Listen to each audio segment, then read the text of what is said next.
here today honoring and celebrating November as Family Caregiver Month.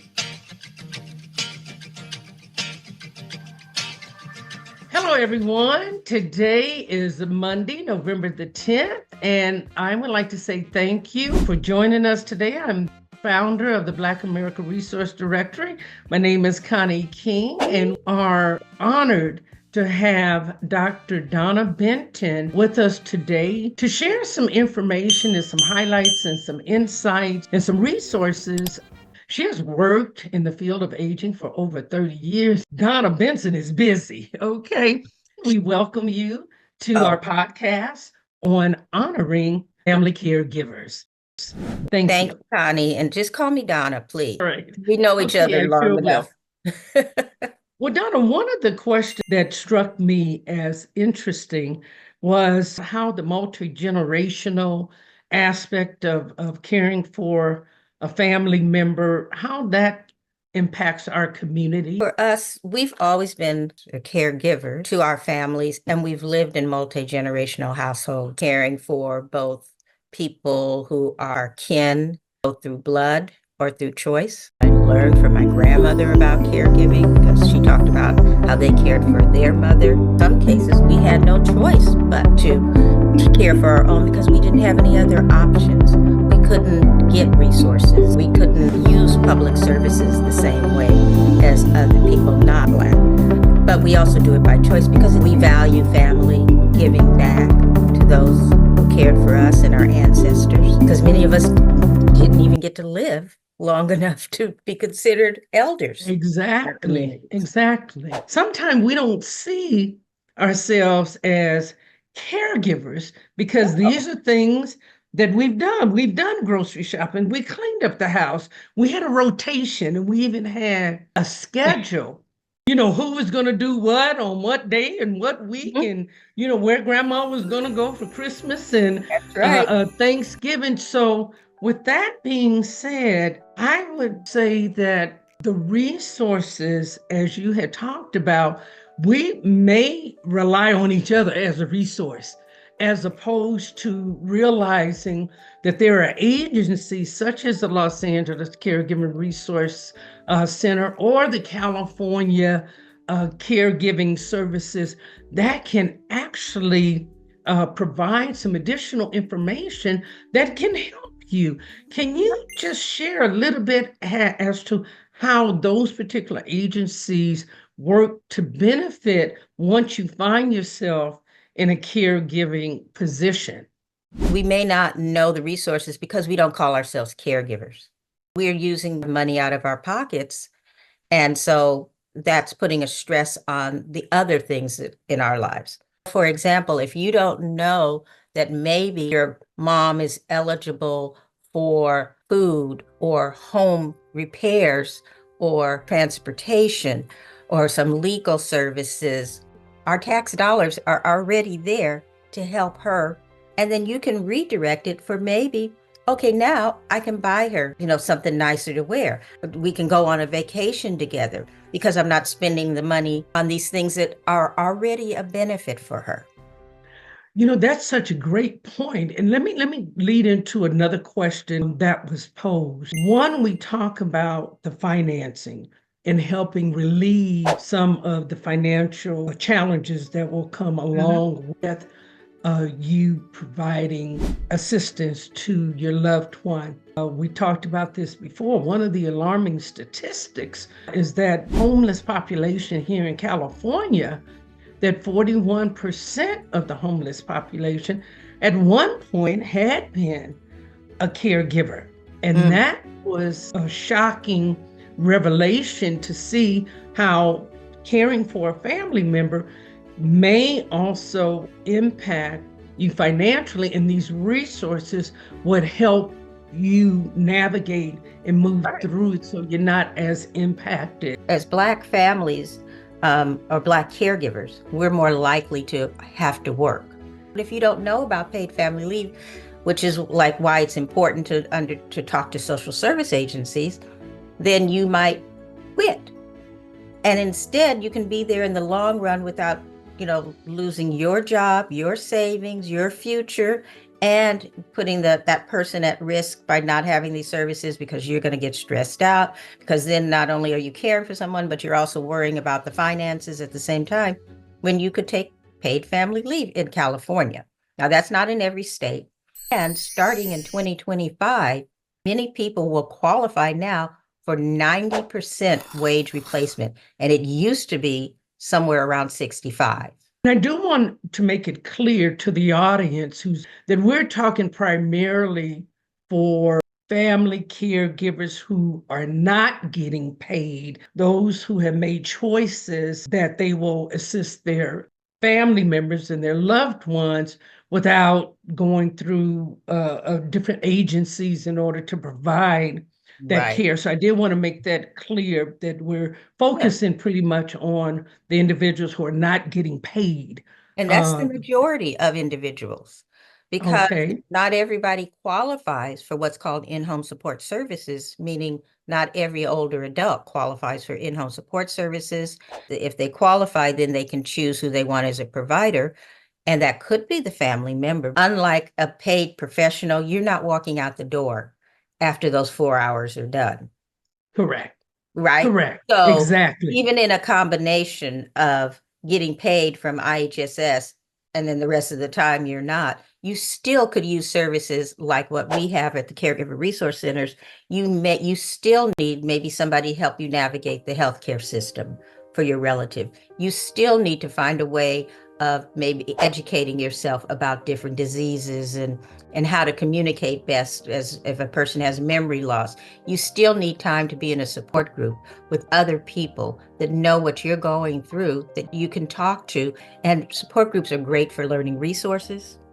They're great for having a place to just take a breath and express Mhm. both those good and maybe sometimes frustrations that you have without judgment. You need what's called respite.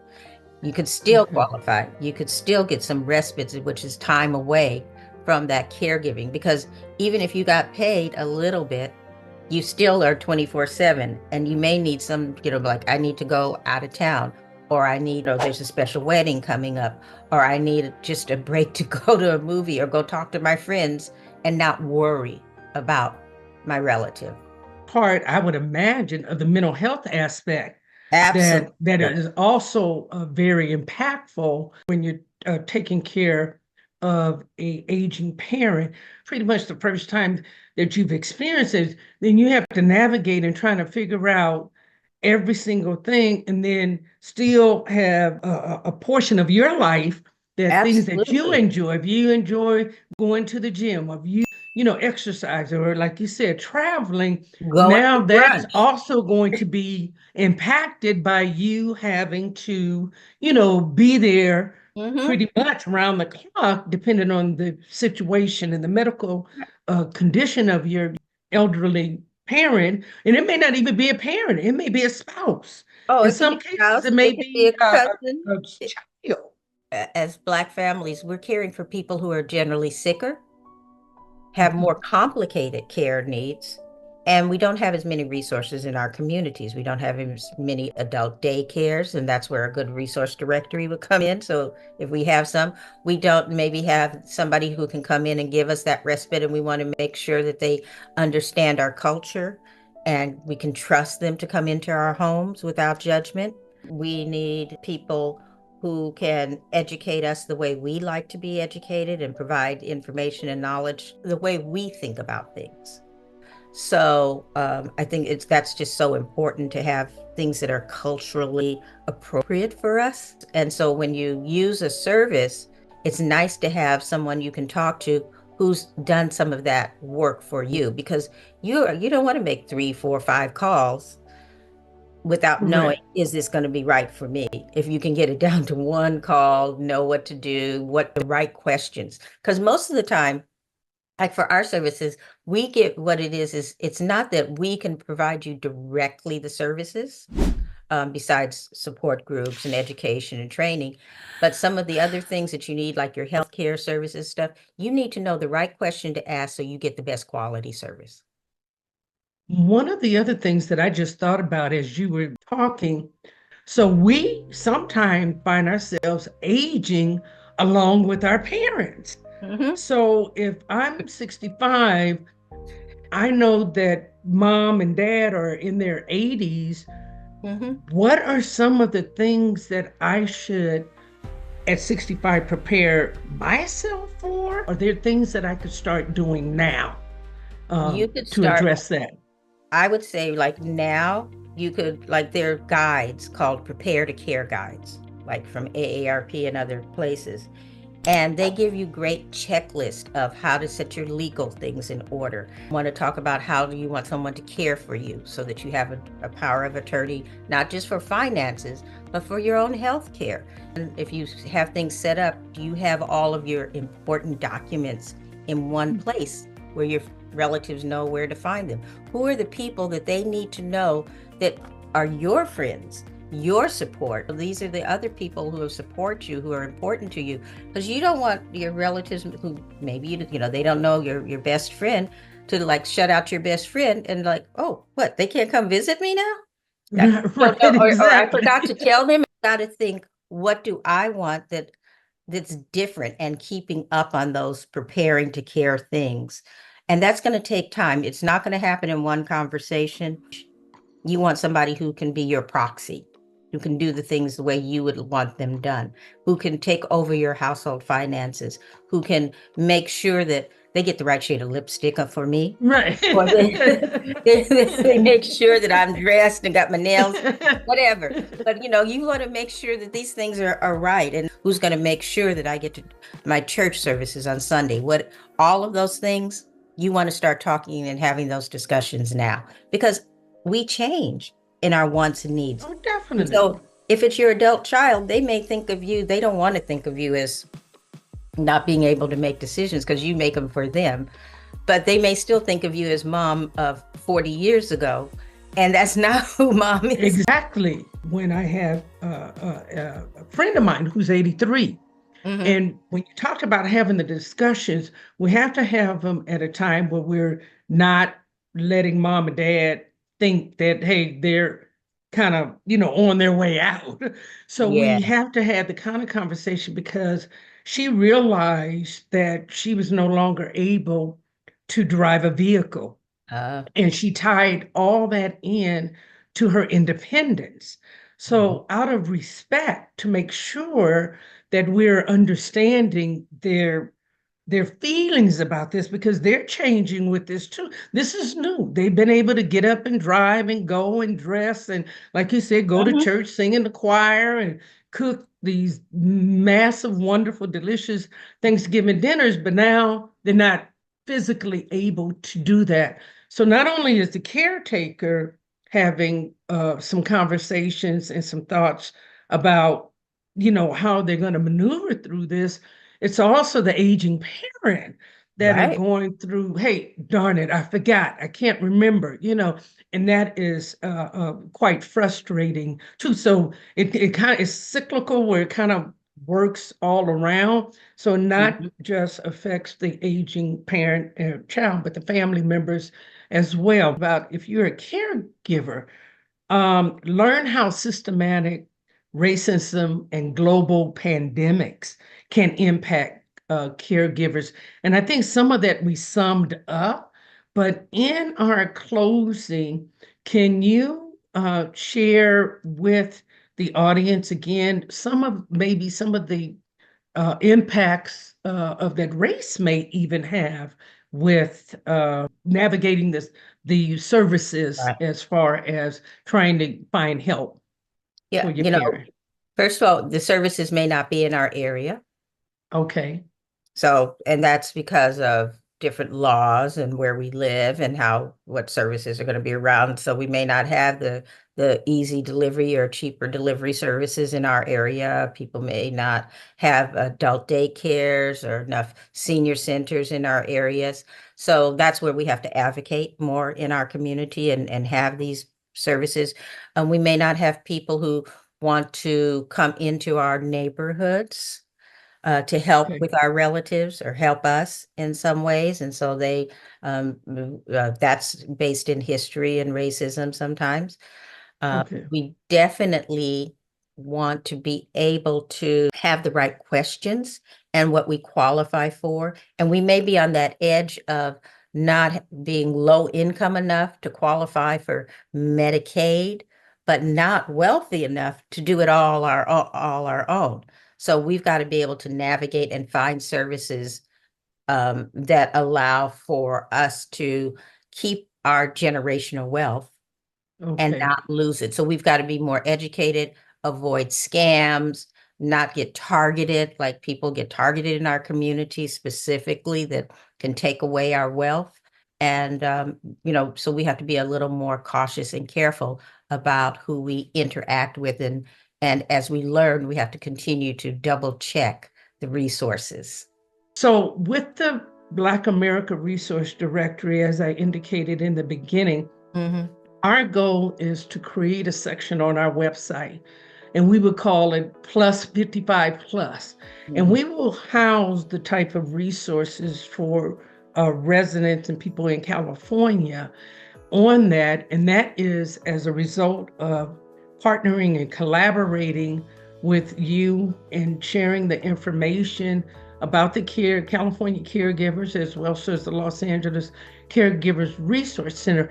And I'm hoping today that as we end our discussion, that our audience would have benefited in the discussions that we had that could help them understand the process and tap into those resources when they're feeling overwhelmed.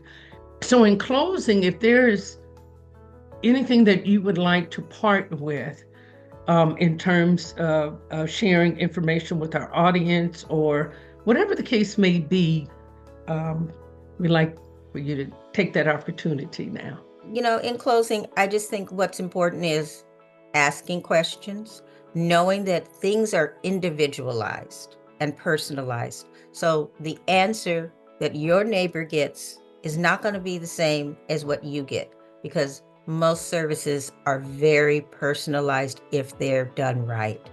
And you want that personalization, but we have to be patient because any of these social service programs are going to take time. I'm not talking years, but some Okay. might be years, but it takes time to get to know you and your family personally with trust. Let that happen, and you'll find that the services will work better. And take good notes. We would like to say to our audience, we hope that you have enjoyed and received some of the information that we feel that is so necessary for our community.